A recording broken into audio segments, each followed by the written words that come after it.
Welcome back to दक्षता academy channel. तो कैसे आप सब। तो फंडामेंटल राइट्स की सीरीज में आज जो हमारा सबसे इम्पोर्टेंट जो पार्ट है वो है आपका आर्टिकल 32 यानी कि राइट टू कॉन्स्टिट्यूशनल रेमेडीज या संवैधानिक उपचारों का अधिकार।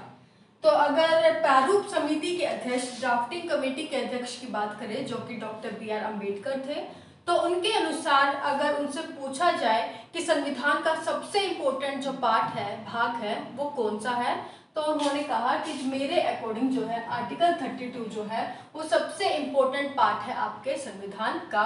और इसीलिए ही आर्टिकल 32 को डॉक्टर बी आर अम्बेडकर ने संविधान की आत्मा भी कहा है, सोल ऑफ द कॉन्स्टिट्यूशन भी कहा है। तो आर्टिकल 32 बहुत इम्पोर्टेंट है, याद रखें। आर्टिकल 32 में जो है मेनली आपके संवैधानिक उपचारों का अधिकार है।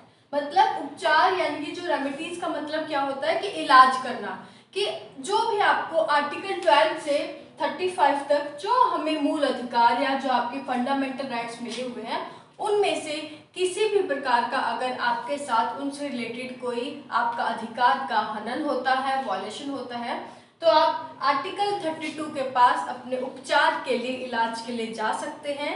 तो इसलिए यह जो आर्टिकल है बहुत इम्पोर्टेंट है, जो कि डॉक्टर बी आर अम्बेडकर ने भी कहा है। तो आर्टिकल 32 में हम इसका मेन महत्व हमारे लिए यही है कि ये जो है हमारे संविधान में सबसे इम्पोर्टेंट है, क्योंकि अगर हमारे मूल अधिकारों का वॉयलेशन होता है तो आर्टिकल 32 के तहत हम सुप्रीम कोर्ट के पास जो जाकर सुनवाई अपनी कर सकते हैं। कि इसके लिए सुप्रीम कोर्ट जो है अलग अलग 5 प्रकार की रिट जारी करता है, जिसके बारे में आज हम डिटेल में पढ़ेंगे। लेकिन उससे पहले हम थोड़ा सा एक डिफरेंस जानने की, कंफ्यूजन रहती है काफी आर्टिकल 32 और आर्टिकल 226 में, आर्टिकल 226 में।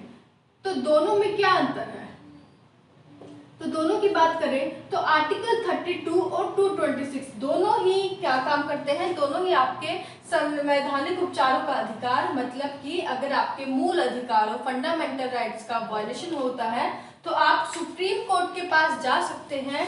आर्टिकल 32 के तहत, आर्टिकल 32 के तहत आप सुप्रीम कोर्ट में कह सकते हैं जाकर कि हमारे जो है फंडामेंटल राइट्स का वायलेशन हो रहा है, तो आप जो है आगे कार्रवाई करें। लेकिन अगर हाई कोर्ट में अगर आप जाएंगे तो आर्टिकल 226 के तहत आप क्या कर सकते हैं? हाई कोर्ट के पास जा सकते हैं कि जो आपके मूल अधिकार है, फंडामेंटल राइट्स हैं, उनका वायलेशन हो रहा है। तो उसके तहत आप आर्टिकल 226 के तहत हाई कोर्ट में जाकर सुनवाई कर सकते हैं। और उसी तरह हाई कोर्ट भी 5 रिटों के माध्यम से जो है आपकी सुनवाई करता है कि किस प्रकार आपके मूल अधिकार को अगर हनन हो रहा है तो उसके केस जो है आगे सुनवाई हाई कोर्ट आर्टिकल 226 के तहत करता है। तो ये मेन डिफरेंस है। आर्टिकल 32 सुप्रीम कोर्ट से रिलेटेड है, सुप्रीम कोर्ट सुनवाई करेगा मूल अधिकार का अगर वायलेशन हुआ है, और हाई कोर्ट अगर मूल अधिकारों का आपका हनन हुआ है तो आर्टिकल 226 के तहत जो है आपकी सुनवाई करता है। और एक और चीज, अगर विस्तार की बात करें कि कौन सा आर्टिकल ज्यादा विस्तारित है, कौन सा ज्यादा ब्रॉड है इन दोनों आर्टिकल्स में से, तो आप बता सकते हैं कौन सा ज्यादा ब्रॉड है? तो वो है आपका आर्टिकल 226। क्यों? एक सेकेंड। तो आर्टिकल 226 32 आर्टिकल की अपेक्षा ज्यादा विस्तारित है। क्यों? क्योंकि आर्टिकल 32 केवल आपके फंडामेंटल राइट्स हैं उनके अगेंस्ट जो है सुनवाई कर सकता है अगर उनका वायलेशन हनन हुआ है। लेकिन आर्टिकल 226 जिसमें आपका हाई कोर्ट सुनवाई करता है, वो आपके अगर फंडामेंटल राइट्स का वायलेशन होता है तब भी सुनवाई करता है, और साथ ही अगर आपके जो अन्य अधिकार हैं उनका भी अगर वायलेशन होगा, हनन होगा, तो उनकी भी सुनवाई कर सकता है। तो ये मेन डिफरेंस है, आपको याद रखना है। दूसरा कि आर्टिकल 32 से ज्यादा विस्तारित है आर्टिकल 226, क्योंकि ये दोनों मूल अधिकारों का तो सुनवाई करते ही हैं, लेकिन एडिशनल में 226 क्या करता है, जो आपके अन्य जो राइट्स है, अधिकार हैं, उनके भी जो है सुनवाई करता है। और एक और चीज जो सबसे बेसिक डिफरेंस है इन दोनों में कि आर्टिकल 32 क्या है, आपका फंडामेंटल राइट है, फंडामेंटल राइट की श्रेणी में आता है, जबकि आर्टिकल 226 आपका मूल अधिकार बिल्कुल नहीं है। और इसी के तहत आप कह सकते हैं जो आर्टिकल 32 के तहत जो आपकी 5 रिटें जारी की जाती हैं तो वो भी क्या होंगी, मूल अधिकारों की श्रेणी में आएंगी। और 226 के तहत जो आपकी रिट जारी की जाएंगी वो आएंगी मूल अधिकारों की श्रेणी में, आएंगी या नहीं आएंगी? नहीं आएंगी, क्योंकि ये आपका मूल अधिकार नहीं है। तो ये चीजें डिफरेंस याद रखिए, 32 और 226 दोनों ही आपके मूल अधिकारों का अगर वायलेशन हुआ है तो दोनों के पास आप हाई कोर्ट और सुप्रीम कोर्ट के पास जा सकते हैं इन आर्टिकल के तहत। लेकिन इनकी जो नेचर है वो टोटली डिफरेंट है। 32 आपके फंडामेंटल राइट्स में आता है, लेकिन 226 जो है आर्टिकल फंडामेंटल राइट्स में नहीं आता। क्लियर? तो आगे बढ़ते हैं। उसके बाद हम देखते हैं कि जो आपका आर्टिकल 32 है इसमें टोटल आपके 4 खंड हैं।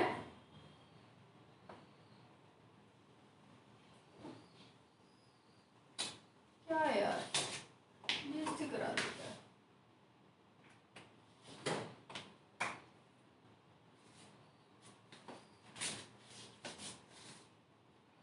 तो आगे बढ़ते हैं। उसके बाद हम देखते हैं कि आर्टिकल जो 32 है इसमें आपके 4 क्लोज या 4 खंड आते हैं, 32(1), 32(2), 32(3) और 32(4। तो एक एक करके हम पढ़ते हैं। सबसे पहले है आर्टिकल 32 क्लोज 1 या खंड 1। इसमें कहा गया है, सबसे पहले तो इसमें यही चीज कही गई है कि यह जो आपका आर्टिकल 32 के तहत जो आपको संवैधानिक उपचारों का अधिकार यानी कि राइट टू कॉन्स्टिट्यूशन जो रेमेडीज मिली है, ये जो है आपका केवल और केवल भारत के नागरिकों को यह अधिकार प्राप्त है। केवल इंडियन सिटीजन्स को ये जो आर्टिकल 32 के तहत जो अधिकार है वो प्राप्त है। तो केवल भारत के नागरिकों को आपका आर्टिकल 32 के तहत जो है राइट्स या अधिकार मिलते हैं।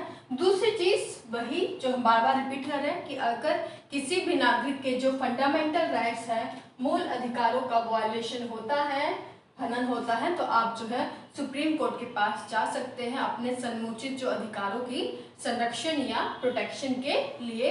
और इसके लिए हम देखते हैं कि जो सुप्रीम कोर्ट जो है आपको क्या देता है, फंडामेंटल राइट्स की, मूल अधिकारों की गारंटी देता है, इनके संरक्षण की गारंटी जो है देता है। तो ये जो है आर्टिकल 32(1) में कहा गया है। क्लियर? कि इसमें यही कहा गया, पहली चीज नागरिकों को मिलेगी ये सिर्फ अधिकार। दूसरा, आप सुनवाई के लिए अगर आपके फंडामेंटल राइट्स का वायलेशन, हनन होता है तो आप सुप्रीम कोर्ट के पास जा सकते हैं अपने समुचित अधिकारों के प्रोटेक्शन के लिए। तीसरा, इसके लिए आपका जो सुप्रीम कोर्ट है आपके फंडामेंटल राइट्स की जो है गारंटी देता है उनकी प्रोटेक्शन के लिए।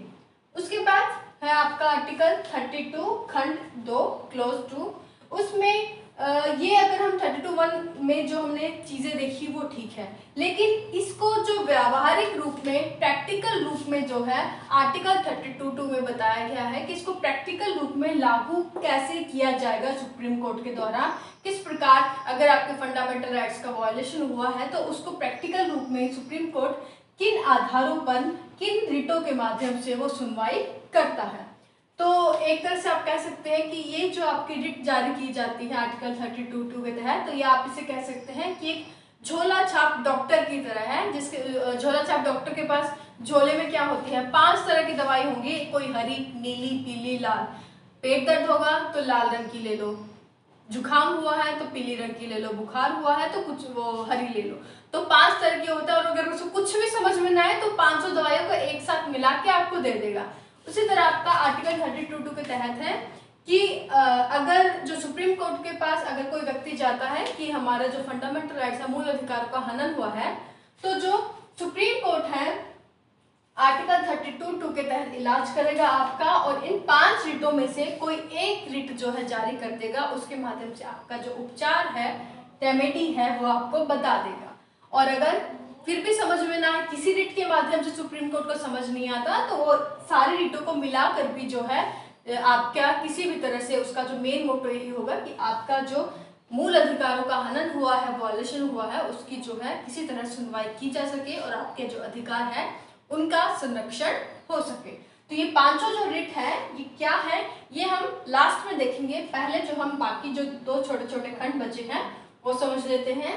तो थर्ड जो क्लोज है 32 के तहत, वो ये कहता है कि ठीक है, आपके जो यही सबसे सबसे पहले तो आर्टिकल 32 और जो आपका खंड 3 है ये आपका 32(1) और 32 क्लॉज 2, तो 32(1) और 2 इनका संरक्षण करते हुए यह आर्टिकल बताता है कि अगर संसद चाहे तो, जो आपकी संसद चाहे तो, आपकी जो पार्लियामेंट है वो चाहे तो वो आपके आर्टिकल 32 फर्स्ट और 32 सेकंड को लिमिट किए बिना, इन पर कोई असर नहीं पड़ना चाहिए। जो आपके सुप्रीम कोर्ट को ये अधिकार मिले हैं आर्टिकल 32(1) और 32(2) के तहत, इन पर कोई जो बिल्कुल फर्क नहीं पड़ना चाहिए, इनको बिल्कुल लिमिट नहीं करेगी संसद।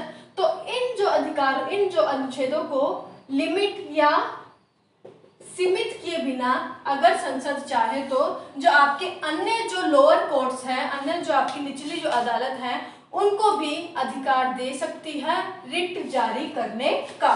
लेकिन याद रखें, अगर संसद किसी दूसरी निचली जो अदालतें हैं उनको भी रिट जारी करने का आदेश अगर अधिकार देती है विधि के माध्यम से, लेकिन ठीक है आप रिट जारी कर दे, लेकिन ध्यान रखेंगे कि वो आर्टिकल 32(1) और 32(2) इनका बिल्कुल भी किसी तरह से उल्लंघन या इन्हें किसी भी तरह से सुप्रीम कोर्ट का जो ये राइट इन्हें मिले हुए हैं ये बिल्कुल भी कम नहीं होने चाहिए। तो ये जो है आर्टिकल 32(3) में कहा गया है। उसके बाद है आर्टिकल 32(4). तो ये जो आपका आर्टिकल है ये क्लोज इसीलिए डाला गया है ताकि आपका अगर 32 आर्टिकल को अगर किसी भी तरह जो सस्पेंड किया जाए, निलंबन किया जाए, तो इलीगल तरीके से किसी भी तरह से आर्टिकल 32 को जो है निलंबित या सस्पेंड नहीं किया जाना चाहिए। इसके लिए जो है आपका प्रावधान दिया गया है आर्टिकल 32(4) में, और उसमें कहा गया है कि सिर्फ जो आपके कॉन्स्टिट्यूशन में, संविधान में जो आधार दिए हैं उनके आधार पर आप आर्टिकल 32 को सस्पेंड कर सकते हैं। आर्टिकल 32 का जो निलंबन है आप केवल आप केवल कब कर सकते हैं, उन आधारों पर कर सकते हैं जो कि संविधान में दिए गए हैं, और इसमें जो विशेषता है वो जो आधार है आपके आर्टिकल 359 में दिए गए हैं। क्लियर? तो ये थे आपके टोटल 4 जो है क्लॉज या खंड जो आर्टिकल 32 में आते हैं। अब आते हैं हम मेन जो आपका है क्लॉज आर्टिकल 32(2) पर। तो इसमें क्या कहा गया है, इसमें सुप्रीम कोर्ट के द्वारा 5 रिटें जारी की जाती है आपके जो फंडामेंटल राइट्स हैं उनके संरक्षण के लिए, जिसमें पहली है बंदी प्रत्यक्षीकरण या हैबियस कॉर्पस। शुरू करने से पहले एक और चीज जान लें, तो ये जो इनमें से जो 3 रिटें हैं, बंदी प्रत्यक्षीकरण, हैबियस कॉर्पस, परमादेश, मैंडेमस और तीसरी अधिकार परीक्षा या क्यो वारंट, ये जो तीनों हैं, ये तीनों तो आपको किसी व्यक्ति के अगेंस्ट जो है, किसी पर्सन के अगेंस्ट जो आपका सुप्रीम कोर्ट ये रिट जो है जारी करता है। लेकिन जो ये आपकी 2 रिट बच गई, कौन कौन सी? प्रतिषेध, प्रोहिबिशन और उत्प्रेषण। ये जो दोनों रिट हैं, ये जो रिट है ये सुप्रीम कोर्ट जो है आपके जुडिशरी के अगेंस्ट जारी करता है, यानी कि जो आपके सुप्रीम कोर्ट है जो अन्य न्यायालयों के अगेंस्ट जो रिट जारी करता है वो आपकी है प्रोहिबिशन और सर्शियरी। तो ये जो रिट है आपकी न्यायालयों के अगेंस्ट ही जारी होंगी, लेकिन बाकी जो 3 रिट हैं ये आपकी किसके अगेंस्ट जारी होती है? किसी व्यक्ति के या पर्सन के अगेंस्ट। तो समझ ले कैसे। पहला है बंदी प्रत्यक्षीकरण या हैबियस कॉर्पस। नाम पर जाए तो बंदी को प्रत्यक्ष कराए, मतलब अगर किसी व्यक्ति ने, अगर किसी प्राधिकारी ने, किसी अथॉरिटी ने किसी व्यक्ति को इलीगल तरीके से बंदी बनाकर रखा है तो आप जो है उस व्यक्ति को जो है न्यायालय के समक्ष प्रस्तुत करें। तो ये इसका मेन मतलब है कि बंदी को प्रत्यक्ष किया जाए, प्रत्यक्षीकरण, जिसे इंग्लिश में हम क्या कहते हैं, हैबियस कॉर्पस। जैसे कि अगर पुलिस के द्वारा किसी व्यक्ति को 24 घंटे से ज़्यादा इलीगल तरीके से उसको बंदी बनाकर रखा जाए, अपनी कस्टडी में रखा जाए, तो वो आपका इलीगल है। 24 घंटे के अंदर आपको मजिस्ट्रेट के समक्ष आपको व्यक्ति को प्रस्तुत करना होता है, लेकिन बिना आप जुडिशरी या न्यायालय की अनुमति के अगर 24 घंटे से ज़्यादा किसी व्यक्ति को अगर अपनी कस्टडी में रखते हैं, बंदी बनाकर रखते हैं, तो वह इलीगल है और उस व्यक्ति को आपका न्यायालय कहता है कि आप उसे न्यायालय में जो है प्रस्तुत करें, उसके अगेंस्ट जो है रिट जारी की जाती है, बंदी प्रत्यक्षीकरण, हैबियस कॉर्पस। तो यह जो रिट है वो जो व्यक्ति बंदी बना हुआ है वो खुद तो जारी कर नहीं सकता क्योंकि वो तो कैद है, तो यह जो रिट है उसके जो सगे संबंधी है, रिलेटिव्स है, फ्रेंड, उसके बिहाफ में जारी कर सकते हैं। नहीं, उसके बिहाफ में सुप्रीम कोर्ट के पास जाएंगे और उनके तहत जो है सुप्रीम कोर्ट यह जो रिट है बंदी प्रत्यक्षीकरण की रिट जारी करता है कि जो वो व्यक्ति बंदी बनाया गया है उसे जो है रिहा किया जाए। रिहा नहीं, उनको हमारे समक्ष प्रस्तुत किया जाए। बंदी प्रत्यक्षीकरण यानी कि न्यायालय के समक्ष प्रस्तुत किया जाए। तो ये चीज याद रखें, यह जो बंदी प्रत्यक्षीकरण की जो रिट है ये किसके बिहाफ पे जारी की गई है? जिस व्यक्ति को बंदी बनाया गया है, क्योंकि वो आपका कंप्लेंट नहीं कर सकता, आपका वहां पर न्यायालय के पास नहीं आ सकता, तो उसके बिहाफ में उसके सगे संबंधी जो है न्यायालय से के पास जाते हैं और उसके बिहाफ में सुप्रीम कोर्ट यह रिट जारी करता है। नेक्स्ट, परमादेश या मैंडेमस। परम आदेश मतलब ये किसी जो ऐसे अधिकारी को या आपके लोग जो अधिकारी है, पब्लिक ऑफिसर्स हैं, पब्लिक अथॉरिटी, उनको उनके अगेंस्ट सुप्रीम कोर्ट है जो है रिट जारी करता है, परमादेश या मैंडेमस। इसमें क्या होता है कि जब अधिकारी जो है अपना जो कार्य है वो ठीक समय पर पूरा नहीं कर पाता है तो यह जो रिट है जारी की जाती है, परमादेश या मैंडेमस। मतलब जो अधिकारी को जो कार्य करना चाहिए था वो अपना जो कार्य क्षेत्र है वो टाइम पर पूरा नहीं कर रहा है। एग्जाम्पल ले लें तो अगर आपके घर के आसपास जो है काफी कूड़ा फेंकते रहते हैं लोग और वहां पर कूड़े का जो है अंबार लग गया है और उससे क्या है आपके मच्छर मक्खी पैदा हो रहे हैं और जिससे आपको जो मलेरिया डेंगू होने का खतरा है। तो जो आसपास का कोई भी व्यक्ति आपका न्यायालय के पास जा सकता है कि क्योंकि हमारे वहां पर कूड़े का ढेर लग गया है और वहां पर जो नगर निगम है वहां पर सफाई नहीं करवा रही है संबंधित नगर निगम, तो हमें जो है मलेरिया डेंगू का होने का खतरा है, जिससे कि हमें जान का खतरा भी हो सकता है। तो जीवन का अधिकार जो हमें मूल अधिकार मिला हुआ आर्टिकल 21 के तहत, वो यहाँ पर हमारा हनन, उसका वायलेशन हो रहा है। तो उसके तहत वो व्यक्ति आपके सुप्रीम कोर्ट के पास जाते हैं। उसके बाद सुप्रीम कोर्ट जो है परम आदेश या मैंडेमस जो रिट है वो जारी करता है कि आप जल्दी जल्दी जो संबंधित अधिकारी हैं वो ये कार्य करें और जल्दी से उस कूड़े के जो ढेर को वहां से हटाए। तो ये अधिकारी लोक नियोजन जो आपके अधिकारी हैं, पब्लिक अथॉरिटीज हैं, उनके अगेंस्ट सुप्रीम कोर्ट जारी करता है कि जो वो अपना कार्य है तय समय पर अच्छे से पूरा करें। उसके बाद है प्रतिषेध, हम बाद में करेंगे। तीसरा हम देख लेते हैं। तो ये तीनों हमने देखा कि आपके किसी व्यक्ति के किसी पर्सन के अगेंस्ट जारी हो रही है ये जो रिटें हैं। तो इसमें तीसरी है अधिकार पृच्छा यानी कि क्यों वारंटो, मतलब अधिकार पृच्छा। अपने यहाँ पर क्या हो रहा था, वो अपना अधिकारी अपना कार्य ही तय समय पर पूरा नहीं कर पा रहा था और यहाँ पर अधिकार परीक्षा मतलब अधिकारी कार्य तो करता है लेकिन जितनी उसकी सीमा है, जितनी उसकी लिमिट है, अपने लिमिट से ज्यादा जाकर वो कार्य करता है, उसे हम क्या कहते हैं अधिकार परीक्षा। या फिर आप कह सकते हैं कि किसी अधिकारी ने ऐसा कोई पद धारण कर लिया है जिसके लिए वो लीगल रूप से उसके एलिजिबल नहीं है, वो ऐसे किसी पद पर आसीन है और उसके तहत वो जो है अपने कार्य कर रहा है, तो उसको इलीगल तरीके से अगर वो किसी पद पर है, संवैधानिक तरीके से वो किसी पद पर अगर उस पद पर नहीं होते हुए भी उस पद को धारण कर लेता है इलीगल तरीके से, तो सुप्रीम कोर्ट जो है उसके अगेंस्ट अधिकार परीक्षा रिट जारी करती है कि आपको बिल्कुल अधिकार नहीं है कि आप उस पद पर रहे या फिर अपने कार्य क्षेत्र से बाहर जो जाकर अगर कार्य करें, तो उसके अगेंस्ट जो है उस अधिकारी के अगेंस्ट सुप्रीम कोर्ट अधिकार परीक्षा या क्यू वारंटो की जो रिट है वो जारी करती है। क्लियर? उसके बाद रह गई हमारी ये दो रिटें जो कि किसके अगेंस्ट जारी होती है, न्यायालय के अगेंस्ट ही जारी होती है। लोअर जो आपकी जो निचली अदालतें हैं, निचले जो न्यायालय हैं, लोअर कोर्ट्स, उसके अगेंस्ट सुप्रीम कोर्ट ये दो रिटें जारी करता है, जिसमें पहली है प्रतिषेध या प्रोहिबिशन, जिसका मतलब ही होता है रोकना। इसमें क्या होता है कि अगर सुप्रीम कोर्ट देखता है कि जो लोअर कोर्ट्स में जो सुनवाई हो रही है वो ठीक तरीके से नहीं हो रही है, या फिर आप कह सकते हैं कि उससे किसी के मूल अधिकारों का हनन हो रहा है, मतलब किसी टाइम पर आपकी सुनवाई नहीं हो पा रही है, अधिक टाइम ले रही है, जिससे किसी व्यक्ति के जो अधिकारों का फंडामेंटल राइट्स है उनका वायलेशन हो रहा है।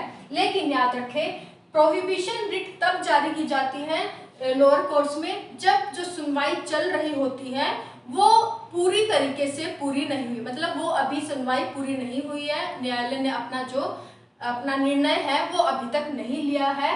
तो अगर वो जो निचली कोर्ट्स है अपने अधिकार क्षेत्र से बाहर जाकर कार्य कर रही है, जो कि संवैधानिक दृष्टि से ठीक नहीं है, उससे लोगों के जो मौलिक अधिकारों का वायलेशन हो रहा है, तो उस न्यायालय के अगेंस्ट जो है सुप्रीम कोर्ट प्रतिषेध या प्रोहिबिशन की जो रिट है वो जारी करती है कि उस मामले को, उस मुकदमे को तुरंत जो है हमारे पास भेज दिया जाए। अब आप वो जो है मुकदमा, उस केस को नहीं देखोगे।